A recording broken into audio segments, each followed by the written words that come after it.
Анджело е върхът.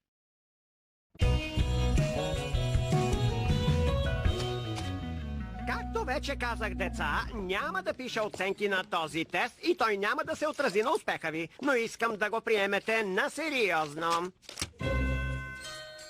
Отбелязвайте отговора точно в квадратчето. Ще го преглежда компютър и отговорите извън квадратчето няма да се зачитат. Започвате, когато ви дам сигнал. Гледайте, наричам тази техника за тестове налучкване. Моливите, започвайте! Чист късмет.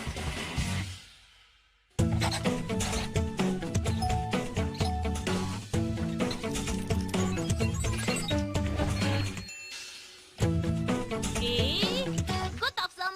Много бързо. Да, видях му сметката, готов е. Завършен, финито, по бързата процедура. Не мислиш ли, че би трябвало да си провериш отговорите за всеки случай? Няма нужда. Да не съжаляваш, като излязат резултатите утре. Едва ли. Аз самият съм малко объркан, Манети. До сега никой не е получавал отрицателна оценка. Супер! Отрицателна! Добре, ще си оговоря среща с родителите ти, за да го обсъдим. Нямам против. Само да не е през деня. На училище съм. И накрая, но определено не последен, Анджело. Благодарение на чист късмет, Анджело, резултатът ти е в най-високия персентил. Какъв винтил? Персентил. Резултатът ти е в горния 1% на горния 1%. Направо съм изумен, Анджело. Това добре ли е или зле? Анджело, според резултатите от теста, ти имаш перфектната оценка, което значи, че или компютърът е сбъркал, или си гений. Кажете нещо, което не знам. Да, това наистина е изключително невероятно постижение от страна на Анджело. Всъщност е толкова изумително постижение, да не кажа шокиращо, че ми се обади училищният инспектор да ме пита дали Анджело може да участва в специална програма. Мътните да ме вземат. Чули? Искат нашият Анджело да участва в специална програма. Аз лично бих ви посъветвал да не го правите, но има една, така да се каже, експериментална програма за подобряване на стандарта. Какво точно значи това? Означава, че Анджело ще има карт-бланш в училище. Карт-бланш? Трябва да говори на френски. Значи, че Анджело ще е помощник-директор за седмица. Помощник-директор? Да, може сам да определя дейностите си, да дава препоръки на учителския състав и такива неща. Накратко, ще има пълна свобода заради чист късмет. Чист късмет? Не мисля така. Това е съдба. Прегръдка. Не. Учителската стая, бившото ми убежище от лудостта, личният ми оазис, сега погълнат от пясъците и за седмица твоят нов кабинет. Благодаря, скъпи колега. Ако ти трябва помощ, натисни червеното копче на телефона за секретарката. Супер. Сега, ако нямаш нищо против, ще си изпия кафето в килера на чистача. Сега като работим заедно, може ли да ти викам Оуен? Приятелите ми викат господин. Добре. Мерси, господин Оуен. Господин Фут. Господин Оуен Фут. Все едно. Оставям те да работиш.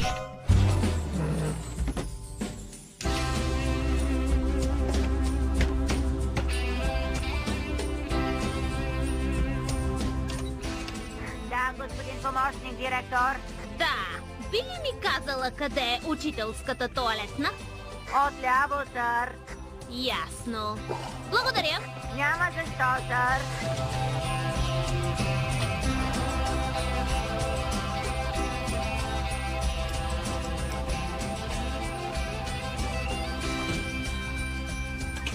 Проба. 1, 2, 3, 4. Проба. Работи ли? А това копче за какво е? Да, господин помощник директор.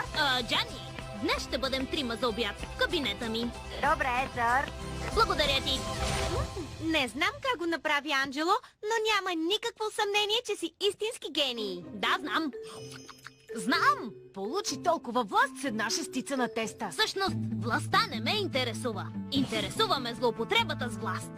Събирам всякакви предложения и препоръки за правене на мизерии.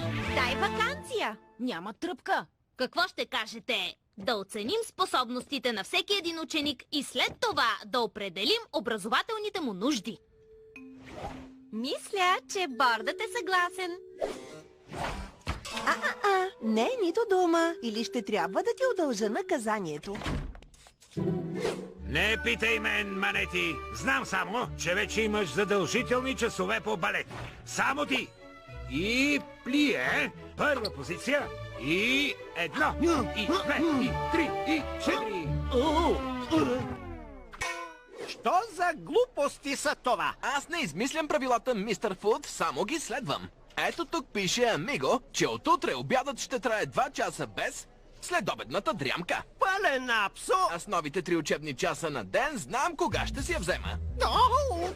Еха, вече има часове по компютърни игри. Ей, защо не казвате? Хей, Джани, би ли организирала среща на учителите? Имам важно съобщение. Веднага, сър. О, и Джани, можеш да ми викаш Анджело? Щом така предпочитате, Анджело, сър. О, господин помощник директор Анджело. Да, господин помощник директор, Анджело, сър.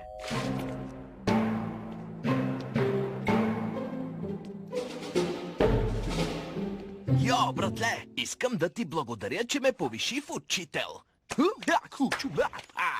Това е абсурдно! Шмити няма диплома за учител! Джани, останаха ли от онези дисциплинарни формуляри за учители? Не, сър, но ще поръчам още.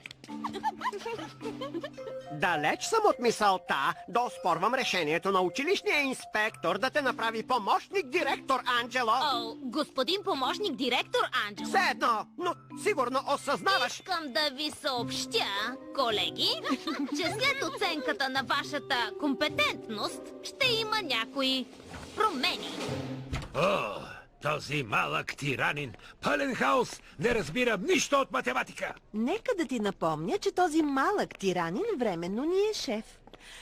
Още 2 дни и край на проблемите. Няма да издържа. Йо, брато, как е? Дай една връзка назаем. Шмидстъра вече е учител. Ако си мислиш, дори за миг, че... Търпение, Оуен. Дишай, отпусни. Мисли за хубави неща.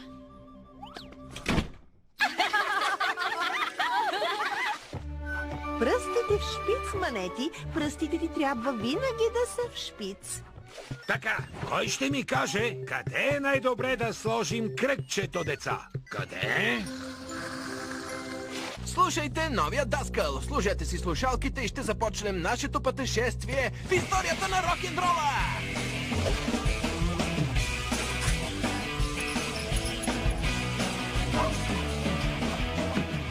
Банда мърляви свинчета! Нещо трябва да се направи. Анджело не е компетентен за директор. Анджело? Моника, училищният директор не работи. Може ли да работи? Анджело, не може това е. Наводнение? Къде? Един момент. Ало? Чия майка сте? На господин Фуд. Един момент. Училището не е затворено до второ нареждане. Ще повярваш ли, че някой си прави телефонни шегички? Това бях аз. Анджело! Хвана се. Стига! Приеми нещата по-сериозно. Всеки момент ще избухне бунт. Анджело да си върви! Анджело да си върви! Анджело да си върви! Анджело да си върви! Анджело да си върви! О, Питър, подай ми зеленищата. Не, Така ли? зеления Добре, да. фасул. А, Онова зеленото. Гадост! За нищо не те бива. Кой беше, тате? О, майката на Лола. Тревожат се за теб, защото Лола казала, че сте се барикадирали в твоя кабинет. Анджела, Анджело, стегни се! Хайде, говори с училището или ще си ексклюзивно интервю. Наред ли е всичко, скъпи? Поредното ми нововъведение. Без чинове и столове. Трупаме ги и ги изхвърляме. Всичко върви повече от чудесно. Ей! Ето какво стана накратко. явих се пак на теста пред цялото училище с моя патентован метод на лучкване, който се оказа, че не работи 2 пъти.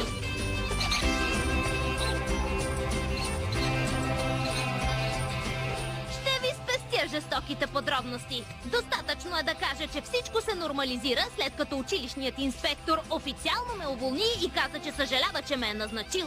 А пък аз не съжалявам за нищо.